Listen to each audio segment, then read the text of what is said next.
Dinesh Kumar from Lucknow. So, the topic which was allotted to me, first of all, thank you UPDA, Dr. Alok Gupta, Dr. Manoj Srivastav, Dr. Sudhir Kumar for inviting me such a good academic feast. The topic which was allotted to me by Dr. Manoj Srivastav was NASH or type 2 diabetes. What came first? Diabetes, we have been studying for the last 2 days. It's a chronic hyperglycemia situation caused by insulin resistance and beta cell dysfunction.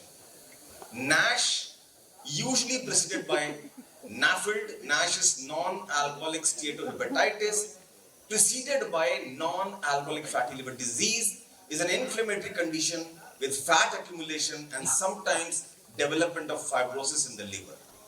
NAFLD is recognized when 5% of the hepatocytes are overloaded with lipids.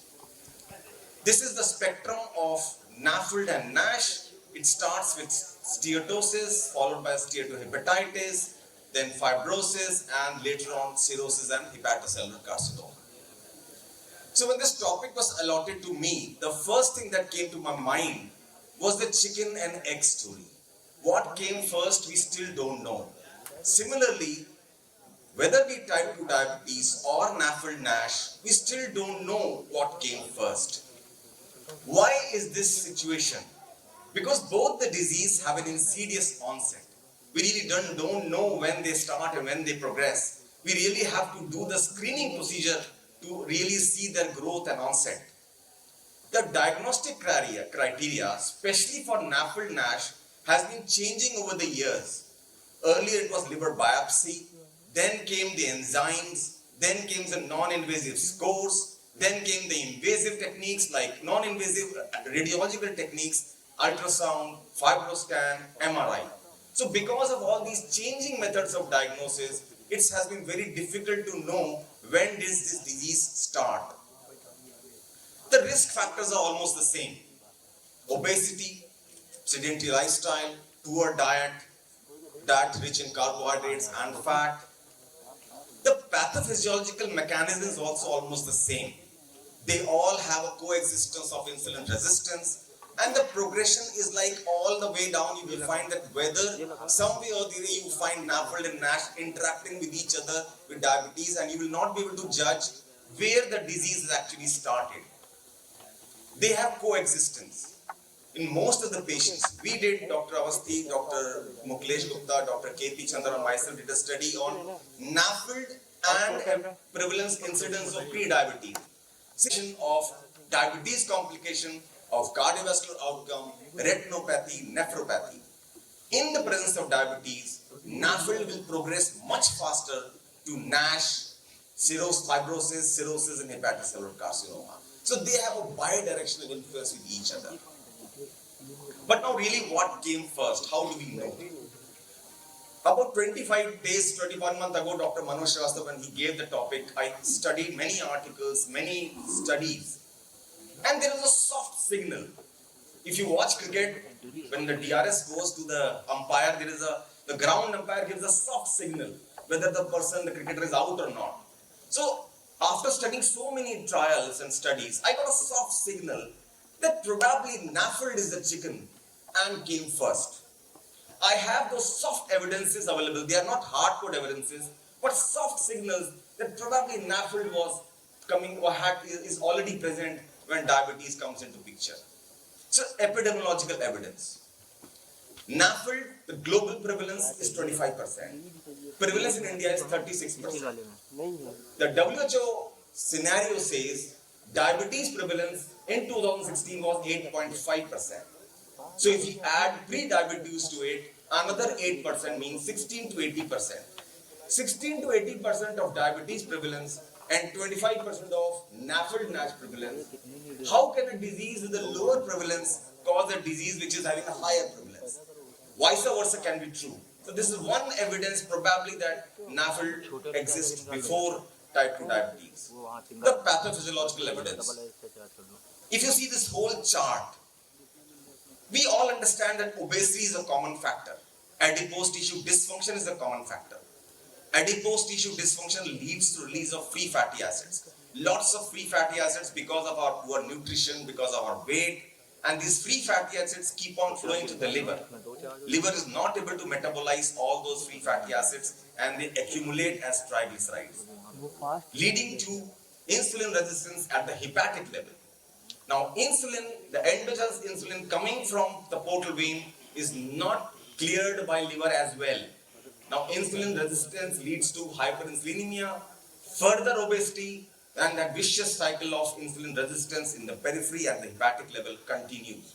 So, probably the adipose tissue factor and the free fatty acid factor is taking the predominant course and causing NAFLD first.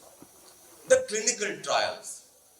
Most of the trials, because of ethical and practical reasons, have been observational or retrospective study. I couldn't find many prospective studies seeing the progress of NAFLD and type 2 diabetes. N number of trials giving an indication that NAFLD is a risk factor for type 2 diabetes. And another N number of trials suggesting that type 2 diabetes is a risk factor for NAFLD. But one study which stuck to me was this one, published in 2023. It was a study which was done in China predominantly, but they took persons from UK also. They tried to examine the relationship between NAFLD and type 2 diabetes. 2,000 odd patients from China, 5 lakh odd patients, their registries in UK. They used a Mendelian randomization method. It's a new method developed by researchers, which is very useful when there are too many confounding factors and when there is a cause and effect between two diseases which you are not able to judge. This Mendelian randomization is helpful to researchers in these set of scenarios. So they applied Mendelian randomization, bidirectional Mendelian randomization in this study, and what did they find? That bidirectional Mendelian randomization analysis showed that genetically determined NAFLD was significantly associated with increased risk of type 2 diabetes. But the vice versa was not true, and there was no evidence of association between genetically determined type 2 diabetes progressing to NAFLD. So this study, they concluded that probably NAFLD again is the original disease leading to insulin resistance and type 2 diabetes. Evidence based on response to treatment. We have been discussing for the last 2 days about NAFLD, NASH. Whatever way you treat, lifestyle measures, weight reduction, diet restriction, drugs, Dr. Muklesh talked about pioglitazone, whatever drugs you use, once you are able to change the progression of NAFLD, you will definitely stall the progression of type 2 diabetes and conversion from pre-diabetes to diabetes. Whatever method you use in treating NAFLD, your response will be very good as far as diabetes outcome is concerned. So now in this study again it was shown that severity of NAFLD also worsened the prognosis and it negates all the confounding factors. Then it proved that NAFLD improvement was significantly associated with lower type 2 diabetes incidence. But the other way, vice versa, may not be true. If you try to treat diabetes by drugs which are producing endogenous insulin like sulfonylureas, or you are giving exogenous insulin from outside, there are 2 or 3 studies which say that probably sulfonylurea has a 2-fold increase in the risk of significant fibrosis, and insulin also has a risk of 2-fold increase in the risk of NASH. So if you try to treat diabetes by sulfonylurea or insulin, you may worsen the progression of NAFLD NASH, but vice versa was not true as shown in the previous trial. So the jury is still out. I'm not saying that yes, NAFLD NASH came first and my statement is all having hardcore evidence. No, the jury is still out. We still don't know what came first because the relationship between NAFLD and type 2 diabetes is so tight and complex that it is difficult to distinguish which is the consequence and what is the cause. Type 2 diabetes provides with an optimal metabolic condition for NAFLD progression, while NAFLD may in turn promote the risk of type 2 diabetes. Both these pathological conditions share numerous common factors which are more likely to be involved in the progression of the disease. The conditions including abundance of free fatty acids, pro-inflammatory cytokines, oxidative stress contribute to the coexistence of the two conditions. But one thing is certain, if in your clinical practice you find a patient of type 2 diabetes, Please investigate for NAFLD. And if you find a patient of NAFLD-dash on wherever means any sonological method, please investigate for underlying pre-diabetes or diabetes. Thank you so much.